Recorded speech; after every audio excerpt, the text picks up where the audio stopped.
খবর শুনছেন বাংলা খবর 24। পশ্চিমবঙ্গ দেশ ও বিশ্বের গুরুত্বপূর্ণ 30টি তাজা ও ব্রেকিং সংবাদ নিয়ে হাজির আমরা। সব খবর সবার আগে জানতে সঙ্গে থাকুন বাংলা খবর 24 এর সঙ্গে। চলুন শুরু করা যাক আজকের প্রধান সংবাদ শিরোনাম। পরিবেশ ও বৃক্ষ সংরক্ষণ ইস্যুতে প্রাক্তন সরকারকে নাম না করে তীব্র আক্রমণ, মুখ্যমন্ত্রীর কড়া রাজনৈতিক বার্তা। তৃণমূলে প্রাক্তন নেতাদের বিজেপিতে যোগদান প্রসঙ্গে দিলীপ ঘোষের বিস্ফোরক মন্তব্য, রাজ্য রাজনীতিতে নতুন জল্পনা। শওকতের শিক্ষাগত যোগ্যতা ও ডিগ্রি নিয়ে বিজেপির গুরুতর অভিযোগ, রাজনৈতিক মহলে তীব্র বিতর্ক শুরু। 21 জুলাই শহীদ দিবসের সভা কোথায় হবে, নেতৃত্বে কে থাকবেন এবং হাইকোর্ট কি বলল, বড় আপডেট সামনে। অনুব্রত মণ্ডল জেলা সভাপতি হওয়ার পর বীরভূমের রাজনীতিতে নতুন সমীকরণ, ঘনিষ্ঠ বিরোধী শিবিরের জোর চর্চা। কলেজ স্কোয়ারে পুজো ঘিরে বিজেপির ভূমিকা নিয়ে জল্পনা, রীতি শ্রমিকের স্পষ্ট ও কড়া বার্তা। পঞ্চায়েত দফতরে দুর্নীতি রুখতে বড় আইন আনার উদ্যোগ, প্রধানদের একাধিক ক্ষমতায় আসতে পারে বড় পরিবর্তন। সুপ্রিম কোর্টে বকেয়া ডিএ মামলায় গুরুত্বপূর্ণ অগ্রগতি, রাজ্য সরকারের উপর বাড়ছে আইনি চাপ। সুদীপ বন্দ্যোপাধ্যায়ের সক্রিয় প্রত্যাবর্তন, স্পিকারের সঙ্গে বৈঠকের পর নতুন দায়িত্ব নিয়ে জোর জল্পনা। সিপিএম নেতা লাহেক আলীর জীবন, আয়, রোজগার ও জেলবন্দি অবস্থার নানা তথ্য সামনে এলো। বাংলার প্রতিটি জেলায় সেবা কেন্দ্র করার উদ্যোগ, মুখ্যমন্ত্রীর হাত ধরে নতুন পরিষেবার সূচনা। ওবিসি মামলা সুপ্রিম কোর্ট থেকে প্রত্যাহার করল রাজ্য সরকার, এরপর কারা মামলা চালিয়ে যেতে পারবেন তা স্পষ্ট করল আদালত। 1 আগস্ট থেকে স্কুলে দুপুরে খাবার ব্যবস্থায় বড় পরিবর্তনের ঘোষণা, নতুন নিয়ম নিয়ে চর্চা তুঙ্গে। নিউ টাউনে গেস্ট হাউসে গভীর রাতে সাইবার পুলিশের অভিযান, উদ্ধার বিপুল পরিমাণ নগদ টাকা। কলকাতা বিমানবন্দরে মসজিদ বিতর্কে বড় মন্তব্য, বৃহত্তর স্বার্থে স্থান পরিবর্তন নিয়ে নতুন বিতর্ক। বিদেশে বিনিয়োগ টানতে কর্পোরেট ধাঁচে নতুন পরিকল্পনা, বিদেশি কনসালটেন্ট নিয়োগের ভাবনা রাজ্য সরকারের। 21 জুলাইয়ের সভা ব্রিগেডে নয় কি ধর্মতলায়, মমতার কর্মসূচি ঘিরে নতুন রাজনৈতিক জল্পনা। মধ্যপ্রাচ্যে নতুন হামলা, পাল্টা হামলায় বাড়ছে উত্তেজনা, ইরানকে ঘিরে আন্তর্জাতিক পরিস্থিতি আরও জটিল। বিতর্কিত ভূতশালা মামলায় মুসলিমদের নামাজের অধিকার নিয়ে গুরুত্বপূর্ণ নির্দেশ দিল সুপ্রিম কোর্ট। তৃণমূল ছেড়ে বিজেপিতে আসা নেতাদের ভবিষ্যৎ নিয়ে প্রশ্ন তুললেন দিলীপ ঘোষ, নতুন সমীকরণের রাজনৈতিক চাঞ্চল্য। সোনার দামে বড় পতন, 22 ও 24 ক্যারেট সোনা কেনার আগে জেনে নিন আজকের সর্বশেষ আপডেট। গ্রামোন্নয়ন সহ একাধিক প্রকল্পে বাংলার জন্য বিপুল কেন্দ্রীয় বরাদ্দ, সাধারণ মানুষের জন্য বড় সুবিধার দাবি। অন্নপূর্ণা যোজনার ভেরিফিকেশন এখনো সম্পূর্ণ না হলে কবে শেষ হবে, সরকারি পক্ষের গুরুত্বপূর্ণ ঘোষণা। ছেলে গ্রেফতারের পর নিরাপত্তার চেয়ে হাইকোর্টের দ্বারস্থ প্রাক্তন তৃণমূল বিধায়ক নির্মল ঘোষ, নতুন মোড় মামলায়। লড়কি বহিন প্রকল্পে বড় ধাক্কা, একসঙ্গে 92 লক্ষ উপভোক্তার নাম বাদ পড়ায় চাঞ্চল্য। শিশু নির্যাতন রোধে স্কুল কলেজে বিশেষ সচেতনতা পাঠ চালানোর পরামর্শ, সুপ্রিম কোর্টের নির্দেশ মেনে উদ্যোগ কেন্দ্রের। নিয়োগ দুর্নীতি তদন্তে এবার নজরে মদন মিত্র, তাঁর পরিবারের সদস্যদের তলব করল ইডি। ভোটশালা চত্বরে নয়, নির্দিষ্ট বিকল্প স্থানে নামাজ পড়ার নির্দেশ দিয়ে গুরুত্বপূর্ণ রায় সুপ্রিম কোর্টের। ঋতব্রত গোষ্ঠীকে আরও 15 দিনের সময় দেওয়ায় রাজনৈতিক বিতর্ক, মমতার শিবিরে তীব্র অসন্তোষ। আজিকর কাণ্ডে নতুন বিস্ফোরক অভিযোগ, অভয়ার মায়ের মন্তব্য, ফের চাঞ্চল্য ও তদন্তে নতুন প্রশ্ন। এবার শুরু হচ্ছে আজকের বিস্তারিত সংবাদ।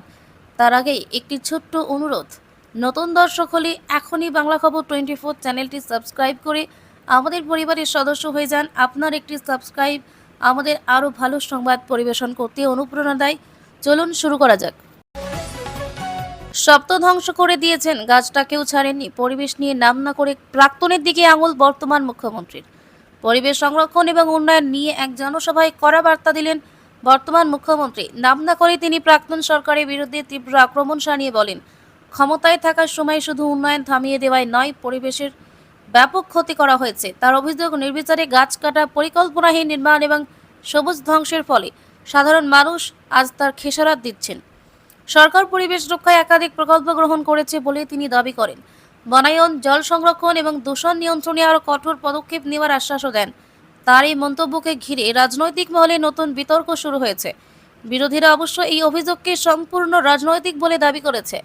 পরিবেশ ইস্যু ঘিরে শাসক বিরোধী তরজা আরও তীব্র হওয়ার সম্ভাবনা তৈরি হয়েছে। তৃণমূলের প্রাক্তনী আমাদের মুখ্যমন্ত্রী সুখেন্দু সুস্মিতাদের দলে নেওয়া নিয়ে যা বললেন দিলীপ ঘোষ। সুখেন্দু শেখর রায় ও সুস্মিতা দেবকে বিজেপিতে নেওয়া নিয়ে মুখ খুললেন দিলীপ ঘোষ। তিনি বলেন, বর্তমানে বিজেপিতে এমন অনেক নেতা রয়েছে যারা একসময় তৃণমূলে ছিলেন। রাজনৈতিক পরিস্থিতি বদলানোর সঙ্গে সঙ্গে অনেক নেতাই আদর্শের প্রশ্নে দল পরিবর্তন করেছেন বলে তার দাবি। দিলীপ ঘোষ আরও বলেন, দলের লক্ষ্য পশ্চিমবঙ্গ সাংগঠনিক শক্তি আরও বাড়ানো এবং সেই লক্ষ্যে অভিজ্ঞ নেতাদের গুরুত্ব দেওয়া হচ্ছে। তার এই মন্তব্যের পর রাজ্যের রাজনৈতিক মহলে নতুন করে দল বদল নিয়ে জল্পনা শুরু হয়েছে। বিরোধীরা এই মন্তব্যকে কটাক্ষ করলেও বিজেপির দাবি, যোগ্য ব্যক্তিদের দলে স্বাগত জানানোই তাদের নীতি। আগামী দিনে আরও রাজনৈতিক সমীকরণ বদলাতে পারে বলে জল্পনা তৈরি হয়েছে। 21 জুলাই নিয়ে বিরাট খবর। শহীদ দিবসে দখলকার মমতা না ঋতুব্রত, ব্রিগেড না ধর্মতলা, কি বলল হাইকোর্ট। 21 জুলাইয়ে শহীদ দিবসকে কেন্দ্র করে রাজ্যের রাজনৈতিক উত্তাপ ক্রমশ বাড়ছে। এই কর্মসূচি কোথায় হবে এবং কারা আয়োজনের অধিকার পাবে তা নিয়ে শুরু হয়েছে নতুন বিতর্ক। বিষয়টি আদালত পর্যন্ত গড়াই এবং হাইকোর্ট গুরুত্বপূর্ণ পর্যবেক্ষণ করেছে বলে জানা গেছে। মমতা বন্দ্যোপাধ্যায়ের শিবির এবং ঋতব্রত বন্দ্যোপাধ্যায়ের শিবির উভয় পক্ষই নিজেদের অবস্থান অনড়। রাজনৈতিক বিশ্লেষকদের মতে 21-এর আগে এই ঘটনায় রাজ্যের রাজনৈতিক পরিস্থিতি আরও উত্তপ্ত হতে পারে। আদালতের সিদ্ধান্তকে ঘিরে এখন সব পক্ষের নজর। আগামী কয়েকদিনে বিষয়টি রাজ্যের অন্যতম বড় রাজনৈতিক ইস্যু হয়ে উঠতে পারে। পঞ্চায়েত দফতরে দুর্নীতি রুখতে বড় সিদ্ধান্ত, আসছে নতুন বিল। পঞ্চায়েত প্রধানদের ক্ষমতায় নতুন বড় পরিবর্তন।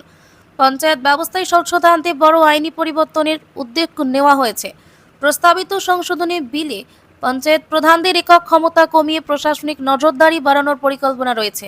সরকারের দাবি, এর ফলে দুর্নীতি কমবে এবং সরকারি প্রকল্পের অর্থের সঠিক ব্যবহার নিশ্চিত করা যাবে। বিলটি কার্যকর হলে আর্থিক অনুমোদন এবং প্রশাসনিক সিদ্ধান্ত গ্রহণের ক্ষেত্রে নতুন নিয়ম চালু হতে পারে। এই ঘোষণার পর রাজনৈতিক মহলে তীব্র বিতর্ক শুরু হয়েছে। বিরোধীরা বলছে এটি পঞ্চায়েতের স্বায়ত্তশাসনে হস্তক্ষেপ হতে পারে, তবে সরকারের দাবি সাধারণ মানুষের স্বার্থেই এই পদক্ষেপ নেওয়া হচ্ছে। সুপ্রিম কোর্টে বকেয়া ডিএ মামলা নিয়ে বড় খবর, যা বাড়ছে রাজ্য সরকারের। রাজ্য সরকারি কর্মীদের বকেয়া ডিএ মামলাকে ঘিরে ফের গুরুত্বপূর্ণ অগ্রগতি হয়েছে। সুপ্রিম কোর্টে মামলার পরবর্তী শুনানিকে কেন্দ্র করে সরকারি কর্মচারীদের মধ্যে নতুন করে আশা তৈরি হয়েছে।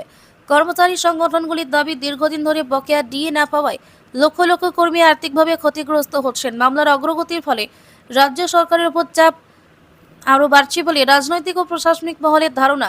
আদালতের রায় কর্মচারীদের পক্ষে গেলে সরকারকে বড় অঙ্কের বকেয়া পরিশোধ করতে হতে পারে।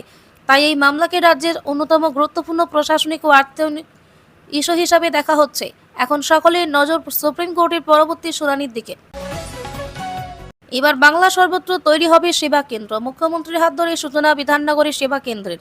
রাজ্যের সাধারণ মানুষের কাছে সরকারি পরিষেবা আরও দ্রুত এবং সহজে পৌঁছে দিতে নতুন উদ্যোগ নিল রাজ্য সরকার। মুখ্যমন্ত্রীর হাত ধরে বিধাননগরে প্রথম আধুনিক সেবা কেন্দ্রের উদ্বোধন করা হয়েছে। সরকারি পরিকল্পনা অনুযায়ী ধাপে ধাপে পশ্চিমবঙ্গের প্রতিটি জেলা ব্লকে এমন সেবা কেন্দ্র গড়ে তোলা হবে। এই কেন্দ্রগুলোতে বিভিন্ন সরকারি প্রকল্প, শংসাপত্র, আবেদনপত্র জমা, অভিযোগ গ্রহণ এবং নাগরিক পরিষেবার একাধিক সুবিধা এক জায়গাতেই পাওয়া যাবে। সরকারের দাবি, এতে মানুষের দপ্তরে দপ্তরে ঘোরার প্রয়োজন অনেকটাই কমে যাবে। প্রশাসনিক পরিষেবাকে আরও স্বচ্ছ, দ্রুত এবং প্রযুক্তি নির্ভর করাই এই প্রকল্পের মূল লক্ষ্য। মুখ্যমন্ত্রী জানান, আগামী দিনে এই পরিষেবা আরও বিস্তৃত করা হতে যাতে রাজ্যের প্রতিটি মানুষ সমানভাবে উপকৃত হন, এই উদ্যোগকে প্রশাসনিক স্তরে গুরুত্বপূর্ণ পদক্ষেপ হিসেবে দেখা হচ্ছে। মধ্যরাতে নিউটাউনে মেগা থ্রিলার গেস্ট হাউসে সাইবার পুলিশের হানা, উদ্ধার বস্তা বস্তা নগদ টাকা। নিউটাউনের একটি গেস্ট হাউসে গভীর রাতে অভিযান চালিয়ে বড়সড় সাফল্য পেল সাইবার ক্রাইম শাখা। গোপন সূত্রে খবর পেয়ে পুলিশ সেখানে হানা দিয়ে বিপুল পরিমাণ নগদ টাকা উদ্ধার করেছে। পাশাপাশি বেশ কয়েকটি মোবাইল ফোন, ল্যাপটপ, কম্পিউটার এবং ডিজিটাল ডিভাইস বাজেয়াপ্ত করা হয়েছে। প্রাথমিক তদন্তে সাইবার প্রতারণা চক্রে যোগ থাকার সন্দেহ করছে তদন্তকারীরা। আটক ব্যক্তিদের জিজ্ঞাসাবাদ করে আরও বড় চক্রের সন্ধান পাওয়ার চেষ্টা চলছে। উদ্ধার হওয়া টাকার উৎস এবং এর সঙ্গে আন্তর্জাতিক প্রতারণা চক্রের কোনো যোগ রয়েছে কিনা তাও খতিয়ে দেখা হচ্ছে। ঘটনাকে ঘিরে এলাকায় ব্যাপক চাঞ্চল্য ছড়িয়েছে। তদন্তের অগ্রগতির সঙ্গে আরও গুরুত্বপূর্ণ তথ্য সামনে আসতে পারে বলে মনে করা হচ্ছে। হু করে নামছে সোনার দাম। 22-24 ক্যারেট সোনা কেনার আগে দেখে নিন আজকের আপডেট। সোনার বাজারে বড় পরিবর্তন দেখা গেছে। আন্তর্জাতিক বাজারের প্রভাব এবং দেশীয় বাজারের ওঠানামার কারণে 22 ও 24 ক্যারেট সোনার দামে উল্লেখযোগ্য পতন হয়েছে। ফলে গয়না কেনা পরিকল্পনা থাকা ক্রেতাদের জন্য এটি স্বস্তির খবর। বিশেষজ্ঞদের মতে বৈশ্বিক অর্থনৈতিক পরিস্থিতি, ডলারের দামের ওঠানামা এবং আন্তর্জাতিক বাজারের চাহিদা কমার প্রভাবেই এই দাম কমেছে। অনেকেই মনে করছেন বিয়ের মৌসুম এবং উৎসবের আগে এটি সোনা কেনার ভালো সুযোগ হতে পারে। তবে বাজার পরিস্থিতি দ্রুত বদলাতে পারে বলে ক্রেতাদের সর্বশেষ দাম জেনে কেনাকাটার পরামর্শ দেওয়া হচ্ছে। অন্নপূর্ণা যোজনার ভেরিফিকেশন এখনো আন্ডার ইনকোয়ারি, কবে শেষ হবে যাচাই, জানালো সরকার। অন্নপূর্ণা যোজনার আবেদনকারীদের মধ্যে যাদের স্ট্যাটাস এখনো আন্ডার ইনকোয়ারি দেখাচ্ছে তাদের জন্য গুরুত্বপূর্ণ তথ্য জানিয়েছে সরকার। প্রশাসনের পক্ষ থেকে বলা হয়েছে, বিভিন্ন আবেদন ও নথি যাচাই প্রক্রিয়া ধাপে ধাপে চলছে। যেসব আবেদনপত্র তথ্য যাচাই বাকি রয়েছে সেগুলো নির্দিষ্ট সময়ের মধ্যে সম্পূর্ণ করা হবে। আবেদনকারীদের আতঙ্কিত না হয়ে সরকারি নির্দেশিকা অনুসরণ করার পরামর্শ দেওয়া হয়েছে। ভেরিফিকেশন শেষ হলেই যোগ্য আবেদনকারীদের পরবর্তী ধাপের সুবিধা দেওয়া হবে। সরকার জানিয়েছে, পুরো প্রক্রিয়া স্বচ্ছভাবে সম্পন্ন করার জন্যই সময় লাগছে, তাই আবেদনকারীদের ধৈর্য ধরে অপেক্ষা করার অনুরোধ করা হয়েছে। নিয়োগ দুর্নীতিতে নজরে এবার মদন মিত্র। দুই পুত্র স্ত্রীকে তলব করল ইডি। রাজ্যে বহু চর্চিত নিয়োগ দুর্নীতির মামলায় এবার নতুন মোড় এসেছে। তৃণমূল বিধায়ক মদন মিত্রের দুই পুত্র এবং স্ত্রীকে জিজ্ঞাসাবাদের জন্য তলব করেছে এনফোর্সমেন্ট ডিরেক্টরেট ইডি। তদন্তকারী সংস্থার দাবি, আর্থিক লেনদেন এবং কিছু গুরুত্বপূর্ণ নথি যাচাইয়ের প্রয়োজন রয়েছে। এই তলবের পর রাজ্যের রাজনৈতিক মহলে নতুন করে চাঞ্চল্য সৃষ্টি হয়েছে। বিরোধীরা ঘটনাকে কেন্দ্র করে শাসক দলকে আক্রমণ শুরু করেছে। অন্যদিকে তৃণমূলের দাবি, তদন্তের নামে রাজনৈতিক উদ্দেশ্যে এই পদক্ষেপ নেওয়া হচ্ছে।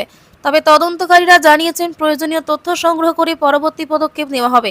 এই ঘটনায় নিয়োগ দুর্নীতি মামলার তদন্ত আরও গুরুত্বপূর্ণ পর্যায়ে পৌঁছেছে বলে মনে করা হচ্ছে।